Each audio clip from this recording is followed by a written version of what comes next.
ကျမ်းစာထဲမှာဘုရားချင်းများအသုံးပြုတဲ့သူတွေအသက်တာထဲမှာနှိမ်ချခြင်းနာခံခြင်းသစ္စာရှိခြင်းကိုတွေ့ရတာဖြစ်တယ်ဒီနေ့မှာသစ္စာရှိခြင်းနဲ့ပတ်သက်ပြီးတော့ကျွန်မပြောပြသွားမယ်ကျမ်းစာထဲမှာဘုရားချင်းများအသုံးပြုတဲ့သူတွေကဘုရားအပေါ်မှာလည်းသစ္စာရှိကြတယ်လို့ဘုရားခင်သူတို့ကိုခေါ်ထားတဲ့နေရာနဲ့ဘုရားခင်သူတို့ကိုခံထားတဲ့အလုပ်ပေါ်မှာလည်းသစ္စာရှိကြတာဖြစ်တယ်ဒီနေ့မှာဒံယေလရဲ့သစ္စာရှိခြင်းကိုသူတို့ကကြည့်ရအောင်ဒံယေလကဘာဘူးလုံတို့တိမ်သွဲခြင်းကိုခံရတဲ့အထက်မှာပါသွားတာဖြစ်တယ်ဒီနေ့မှာရှင်ဘုရင်က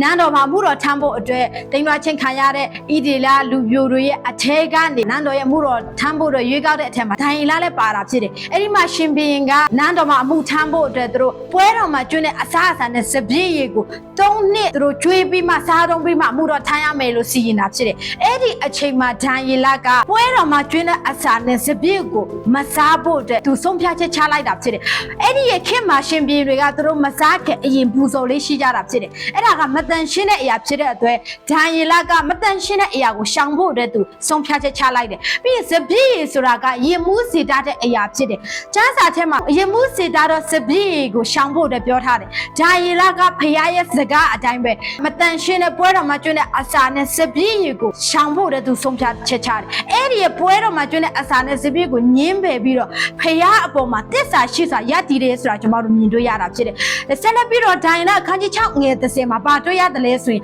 မင်းကြီးကရက်30အတွင်းမှာဆူတောင်းတဲ့သူကိုချင်းသေးတွင်းထဲတို့ပြစ်ချမယ်လို့သူစီရင်လိုက်တာဖြစ်တယ်အဲ့ဒီစီရင်ချင်းရောက်လာပေမဲ့လည်းဒံယေလက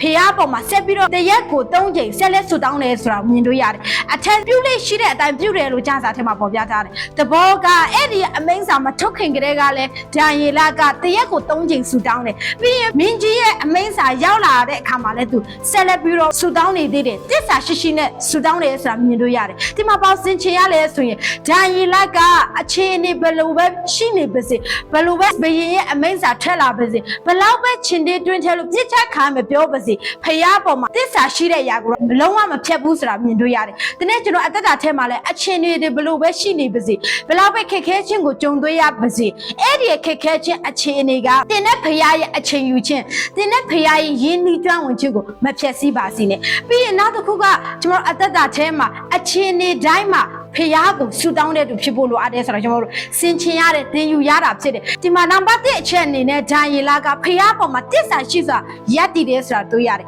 နံပါတ်2အချက်ကဒံယေလကဆူတောင်းခြင်းမှာတစ္ဆာရှိတယ်ဆိုတာမြင်တွေ့ရတာဖြစ်တယ်နောက်တစ်ခုဒံယေလကယာထုမြင်တဲ့အခါမှာလည်းတစ္ဆာရှိနေသေးတယ်ဆိုတာမြင်တွေ့ရတယ်တချို့လူတွေကကြတော့နော်ယာထုမြင်တဲ့အခါမှာနည်းနည်းလေးဂုဏ်ရှိလာတဲ့အခါမှာတစ္ဆာတရားတွေပြတ်တတ်ကြတယ်လူတွေတော်တော်များများကဒါပေမဲ့ဒံယေလတော့လုံးဝတစ္ဆာမပြတ်ခဲ့ဘူး။ဘာမြင်တွေ့ရလဲဆိုဒံယေလကမျိုးဝန်ယာထုရတဲ့အခါမှာသူ့ရဲ့အလုပ်ပေါ်မှာအကောင်းဆုံးနဲ့တစ္ဆာရှိရှိနဲ့လုပ်တယ်ဆိုတာမြင်တွေ့ရတယ်။နဲ့ဝန်ကြီးတွေမျိုးဝင်တွေကသူ့ကိုအပြစ်ရှာပေမဲ့လုံးဝအပြစ်ရှာမတွေ့ဘူး။ဘာဖြစ်လို့လဲဆိုတော့ဒံယေလကတစ္ဆာရှိလို့ကျမ်းစာထဲမှာဖော်ပြထားတာဖြစ်တယ်။အဲ့ဒီဒံယေလရဲ့တစ္ဆာရှိခြင်းကဖះပေါ်မှာတစ္ဆာရှိခြင်းဖះဘက်မှာတစ္ဆာရှိစွာယက်တည်တဲ့ဒံယေလဆူတောင်းခြင်းမှာတစ္ဆာရှိစွာဆူတောင်းတဲ့ဒံယေလဖះခန့်ထားတဲ့အလုပ်ပေါ်မှာတစ္ဆာရှိတဲ့ဒံယေလကိုဖះသခင်က